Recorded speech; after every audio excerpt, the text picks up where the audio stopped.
Sarah, and today I'm sharing the books I think you should add to your TBR pile in 2016. So once again, I am jumping in with the monthly recommendations group, which was started by Trina from Between Chapters and Kayla Rain. I will link their individual channels as well as the information for the Goodreads group below if you want to join us. Every single month we choose a topic and share our recommendations for it, and in the month of December we are sharing the books you should add to your TBR pile in 2016. This list is not necessarily books we read in the year 2015, but just books that we have read at some point over our life that we think people should read if they have not yet read them. So I'm really bad at narrowing these kinds of things down, so I have a list of 10 books and one series that I think you should pick up in 2016 if you have not already. Because this list is pretty long and I don't want this video to take forever, I'm not going to go into a ton of detail about the stories, but you can feel free to ask me for more information in the comments if you want to know more about them. If you've watched my channel for a while, this first recommendation should come as no surprise, and that is A Wrinkle in Time by Madeline L'Engle. This, as I have said many times before, is the book that turned me into a lifelong reader and really showed me the power that stories can have to change people's lives. This is the first book in a middle grade magical realism series called The Time Quintet that primarily follows the Murray family. This first book follows the oldest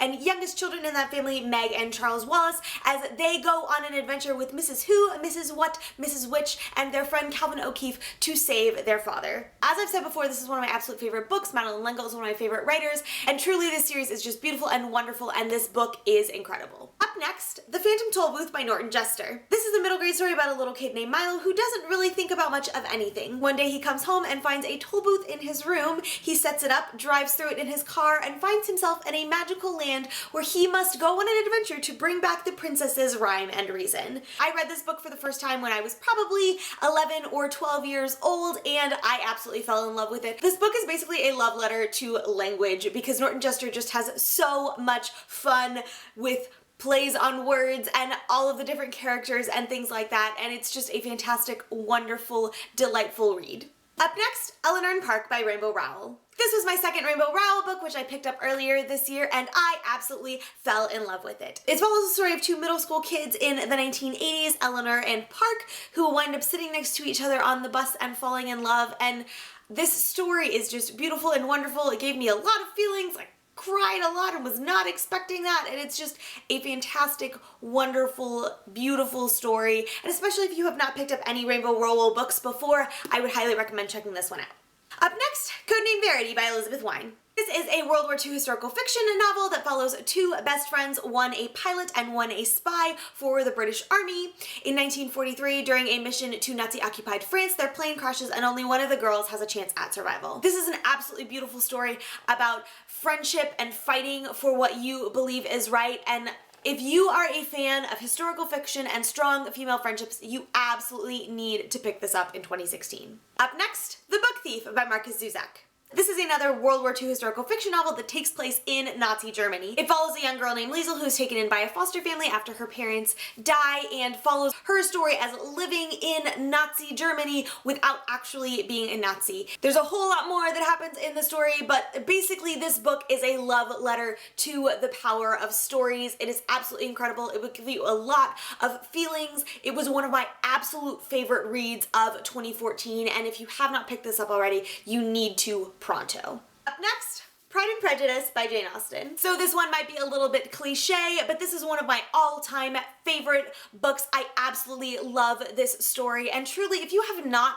read Pride and Prejudice yet, whether you are man, woman, young, old, it does not matter. This story is a classic for a reason. Jane Austen is so witty, her characters are wonderful, this story is classic and timeless, and it's just one of those books that really everyone at some point in their life needs to read. So if you haven't picked it up yet, definitely add it to your TBR in 2016. And another classic for you, Persuasion by Jane Austen. This is one of the lesser known and often forgot Jane Austen novels, but in my opinion, it is one of her absolute best. I've only read it once, so I don't yet know if I love it more than Pride and Prejudice, but I do know that I absolutely loved it when I read it. One of the reasons I love it so much is because it's one of her most unique novels. It is different than a lot of her other stories. It follows the story of Anne Elliot and Captain Frederick Wentworth, who were engaged at one point until Anne's friend convinced her that he was unworthy of her love. Now, 8 years later, Captain Frederick Wentworth is back, and all sorts of wonderful, fantastic things ensue. This novel truly is absolutely beautiful and incredible, and particularly if you are a fan of Jane Austen but haven't picked this one up yet, check it out in 2016. Up next, Till We Have Faces by C.S. Lewis. This is one of my absolute favorite books. I read it for the first time at my sophomore year in high school. It is an allegorical retelling of the myth of Cupid and Psyche, and this book is absolutely exquisite. I love everything about it. If you are a fan of C.S. Lewis's writing and if you are a fan of the Greek myths, then you do not want to miss this one, and you absolutely must pick it up in 2016. The next two books I have to share with you are two of my absolute favorites from 2015, the first of which being The Strange and Beautiful Sorrows of Ava Lavender by Leslie Walton. This is a magical realism story about a girl named Ava Lavender who is normal in every way except for the fact that she is born with wings. I did a full video review of this back in the month of October, so I will link that below if you want to hear more extensive thoughts on it, but of course you can ask me questions in comments as well. Basically, this story is just beautiful. The writing is gorgeous, the characters are lovely, it's just a wonderful, super weird, but fantastic story. And if you love magical realism, you need to check this one out. This final standalone is one of my absolute favorites of 2015, and that is Peace Like a River by Leif Enger. This is a literary fiction novel about an asthmatic little boy named Reuben from the Midwest. When his brother is accused of murder and goes on the run, Reuben, his father, and his sister go on an adventure across the country to find him, and along the way learn about life, faith, family, and miracles, and it is just an exquisite piece of literature. I read this very early on in the year, and I'm still thinking about it 11-ish months later. So those are the 10 individual books I think you should pick up in 2016, and my final recommendation of the day is the Anne of Green Gables series by L.M. Montgomery. If you've been watching my wrap-ups for the last couple of months, you know that I'm in the middle of a reread of the Anne of Green Gables series,